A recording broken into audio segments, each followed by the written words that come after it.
Hello world. Today I'm going to be showing you my LED board that I made this summer and the Bluetooth app I made for my phone to control it. So, drop the camera.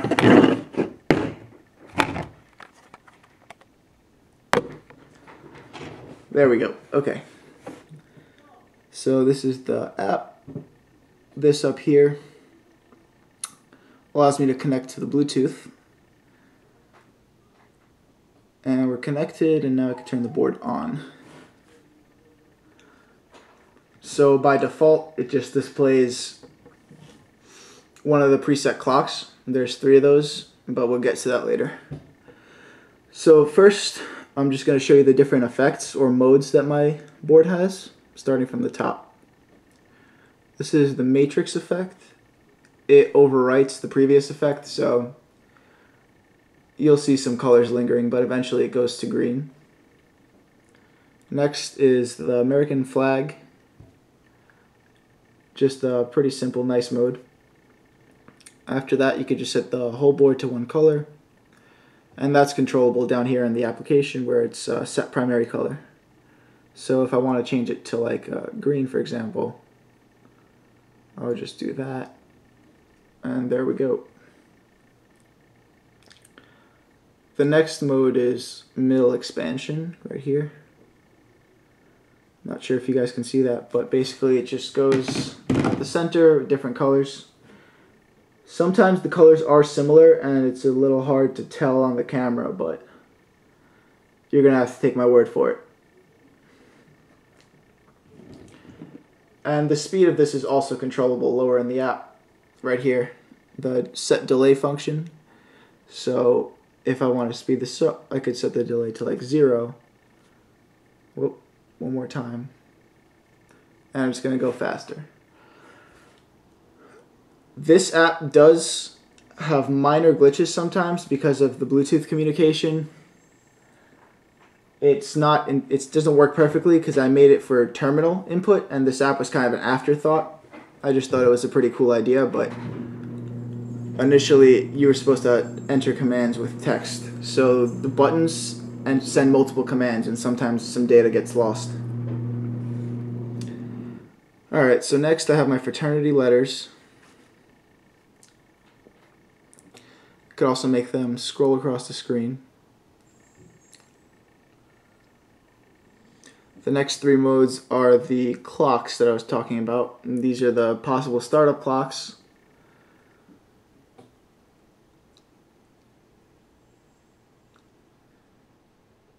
And then there's also a custom clock. And this uses the, right here, primary and background colors. So I have it set to green and blue right now. And that's what's on the board. Now, in this clock, you can control the primary brightness and the background brightness completely. So if I want, I can make the primary, dimmer than the background. So primary brightness, a little too low. There we go. The primary brightness is dim now, and I can raise the background brightness. So it's kind of a reverse effect. Okay, so next I'm going to put the primary brightness up. Hold on.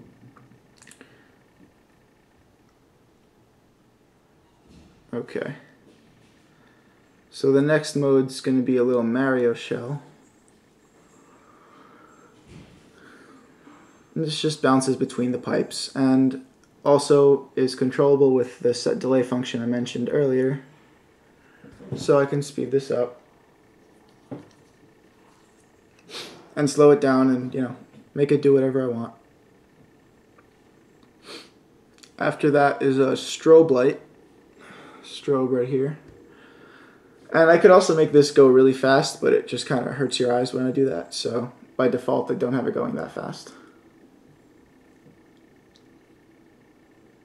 After the strobe light is the color fade mode, where there's just a bunch of colors and they fade into each other. The lower the brightness, the faster the colors will fade. You know what? I set the brightness to something stupid. 1 second. You can set the brightness to over 250, but that basically just overflows it back to 0, and then it counts up again, and that messes with some of the functions. I should probably have limited it, but I'm not 100% done with this, so I'll probably get around to that later.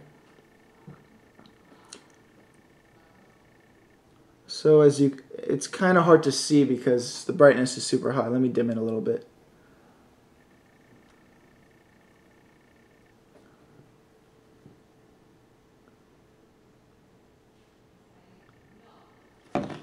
There we go. The color changes are a little bit more determinable now. Okay, so now we'll go to the next mode. 1 second. After the color fade is the color flash, where it's just gonna go to the absolute maximum brightness that you have set for the color and then flash to the next color. After that, I have a mode called color lines. This is a semi-random mode where like the colors are restricted in the randomness. For example, the first top one will always be a shade of red, but it could vary to be almost any shade of red. So that's why I said semi-random. I did this because I didn't want like a red coming out from the top, then a different red coming out from the bottom. It's an effect that kind of lasts a while, unlike the middle expansion, so I wanted to make sure that they would be different at least most of the time.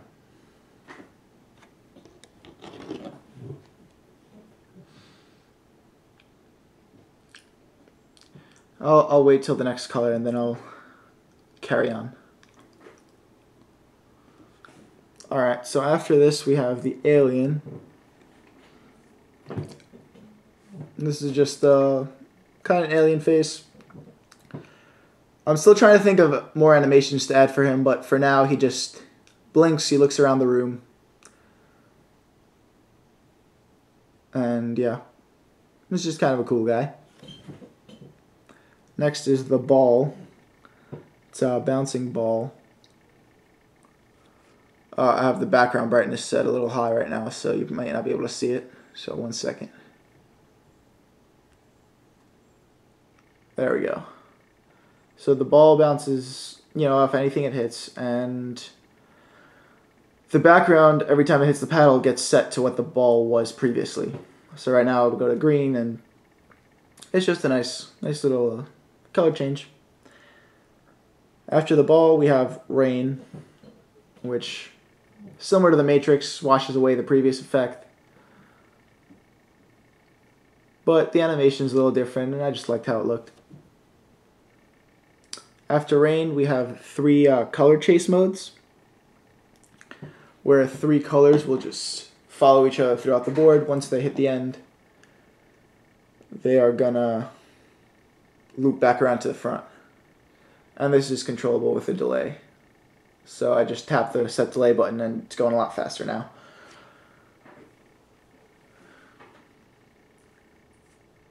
This creates kind of like an optical illusion if you stare at one specific line. It's pretty cool. And now I could slow it down. And it's going to go real slow. I'm just going to speed it back up so I can show you the other color chases. I'm not sure if you could tell the difference, but the top row is now a different set of 3 colors. It's like a lightish pink, blue, and green. It's a little hard to differentiate through the camera, but they're different, I promise. After this, we have the color wave, which is just all the colors of the rainbow kind of going across the board. I just thought it was a pretty cool effect, so I threw it in there. All my other effects use the RGB color system, and this is actually on the HSV color wheel. So I thought it was a good way to learn, yeah. Anyway, on to the twinkle effect.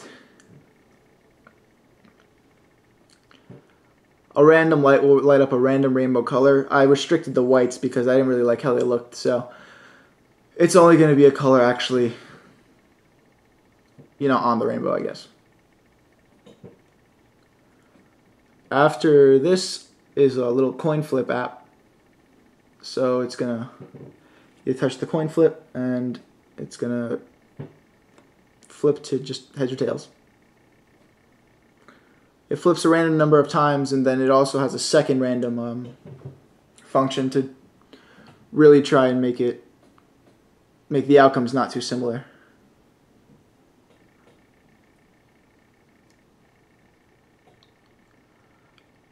Okay, and the final thing is the messages down here. So I put in custom messages that go with the primary and background colors. So right now, by default, if you hit display message, the message you previously had selected will play. So this is message 1, welcome home. And this is message 2. Oh no, this is message 2. This is message 1. It just says hello world. And this is message 3, which says get out. Now message 1 is on the EEPROM. So whatever you set to message 1, when you power it down, it's going to be there. Whatever you set to message 2 and 3, if you shut the board down, it's going to go back to welcome home and get out. Now here I have a little input box where you could send serial commands to the board, because that's what I originally made it for.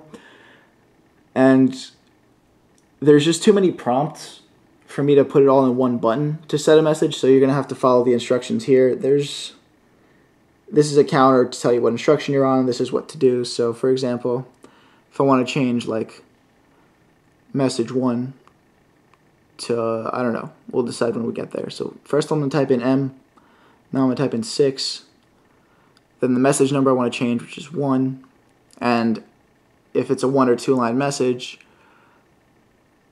we'll just do a 1-line message, and for example we'll type in my name.